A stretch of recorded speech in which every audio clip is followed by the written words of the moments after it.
बृहस्पतिवार व्रत कथा। प्राचीन समय की बात है। एक नगर में एक बड़ा व्यापारी रहता था। वह जहाज़ों में माल लदवाकर दूसरे देशों में भेजा करता था। वह जिस प्रकार अधिक धन कमाता था उसी प्रकार जी खोलकर दान भी करता था।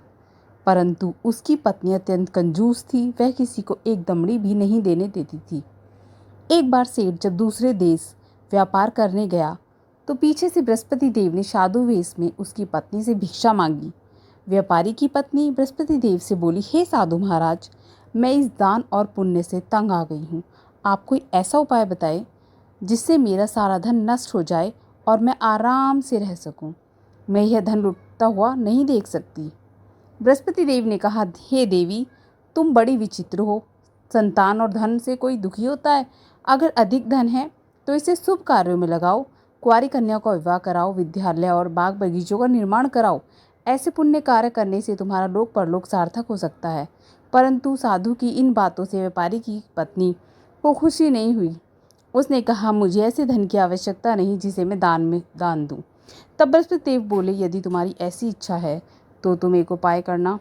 7 बृहस्पतिवार घर को गोबर से लीपना, अपने केशों को पीली मिट्टी से धोना, केशों को धोते समय स्नान करना, व्यापारी से हजामत बनाने को कहना, भोजन में मांस मदिरा खाना, कपड़े अपने घर धोना।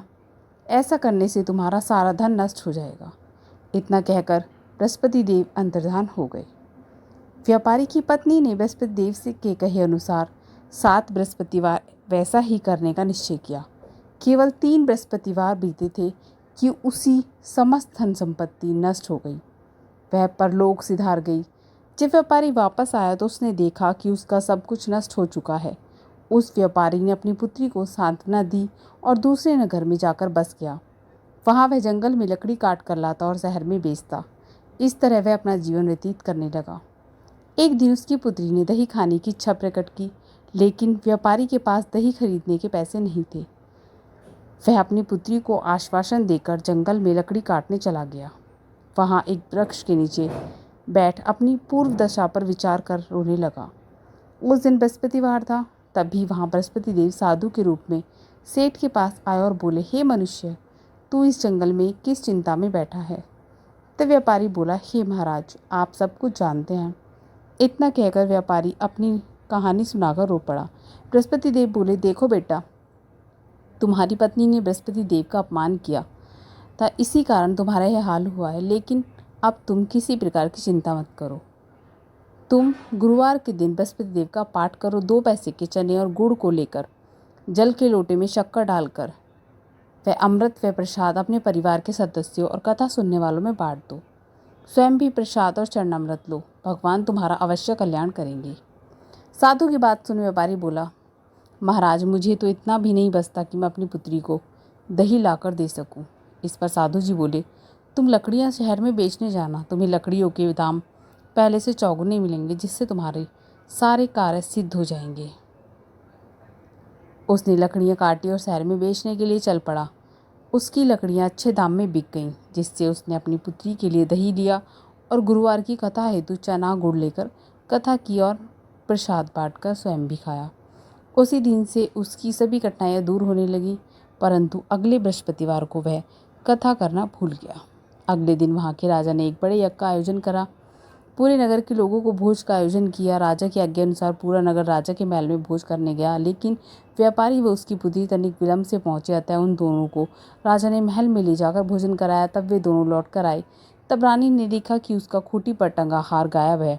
रानी को व्यापारी और उसकी पुत्री पर संदेह हुआ कि उसका हार उन दोनों ने ही चुराया है। राजा की आज्ञा से उन दोनों को कारावास की कोठरी में कैद कर लिया गया। कैद में पड़कर दोनों अत्यंत दुखी हुए। वहाँ उन्होंने बृहस्पति देवता का स्मरण किया। बृहस्पति देव ने प्रकट होकर व्यापारी को उसकी भूल का आभास कराया और उन्हें सलाह दी कि गुरुवार के दिन कैद खाने के दरवाजे पर 2 पैसे मिलेंगे। उनसे तुम चने और मुनक्का मंगवाकर विधि पूर्वक बृहस्पति देवता का पूजन करना। तुम्हारे सब दुख दूर हो जाएंगे। बृहस्पतिवार को कैद खाने के द्वार पर उन्हें 2 पैसे मिले। बाहर सड़क पर एक स्त्री जा रही थी। व्यापारी ने उसे बुलाकर गुड़ और चने लाने को कहा। इस पर वह स्त्री बोली, मैं अपनी बहू के लिए कहने लेने जा रही हूँ, मेरे पास समय नहीं। इतना कहकर वह चली गई। थोड़ी देर बाद वहाँ से एक और स्त्री निकली। व्यापारी ने उसे बुलाकर कहा कि हे बहन, मुझे बृहस्पतिवार की कथा करनी है, तो मुझे 2 पैसे का गुड़ चना ला दो। बृहस्पति देव का नाम सुनकर वह स्त्री बोली, भाई मैं तुम्हें अभी गुड़ चना लाकर देती हूँ। मेरा इकलौता पुत्र मर गया है, मैं उसके लिए कफन लेने जा रही थी, लेकिन मैं पहले तुम्हारा काम करूँगी, उसके बाद अपने पुत्र के लिए कफन लाऊंगी। वह स्त्री बाजार से व्यापारी के लिए गुड़ चना ले आई और स्वयं भी बृहस्पति देव की कथा सुनी। कथा के समाप्त होने पर वह स्त्री कफन लेकर अपने घर गई। घर पर लोग उसके पुत्र की लाश को राम नाम सत्य कहते हुए शमशान ले जाने की तैयारी कर रहे थे। स्त्री बोली, मुझे अपने लड़के का मुख देख लेने दो। अपने पुत्र का मुख देखकर उस स्त्री ने उसके मुख में प्रसाद और चरणामृत डाला। प्रसाद और चरणामृत के प्रभाव से वह पुनः जीवित हो गया। पहली स्त्री जिसने बृहस्पति देव का निरादर किया था, वह जब अपने पुत्र के विवाह हेतु पुत्र वधू के लिए गहने लेकर लौटी और जैसे ही उसका पुत्र घोड़ी पर बैठकर निकला, वैसे ही घोड़ी ने ऐसी उछाल मारी कि वह घोड़ी से गिर के मर गया। यह देख स्त्री रो रोकर बृहस्पति देव से क्षमा याचना करने लगी। उस स्त्री की याचना से बृहस्पति देव साधु वेश में वहां पहुंचकर कहने लगे, हे देवी, तुम्हें अधिक विलाप करने की आवश्यकता नहीं है। यह बृहस्पति देव का अनादर करने के कारण हुआ है। तुम वापस जाकर मेरे भक्त से क्षमा मांगकर कथा सुनो, तब ही तुम्हारी मनोकामना पूर्ण होगी। जेल में जाकर उस स्त्री ने व्यापारी से माफ़ी मांगी और कथा सुनी। कथा के उपरांत वह प्रसाद और चरणामृत लेकर अपने घर वापस गई। घर आकर उसने चरणामृत अपने मृत पुत्र के मुख में डाला। चरणामृत के प्रभाव से उसका पुत्र भी जीवित हो उठा। उसी रात बृहस्पति देव राजा के सपने में आए और बोले, हे राजन, तूने जिस व्यापारी और उसकी पुत्री को जेल में कैद कर रखा है, वह बिल्कुल निर्दोष है। तुम्हारी रानी का हार वहीं खूंटी पर टंगा है।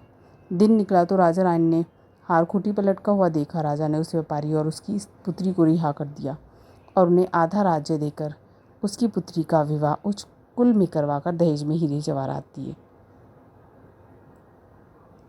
बृहस्पति देव की जय।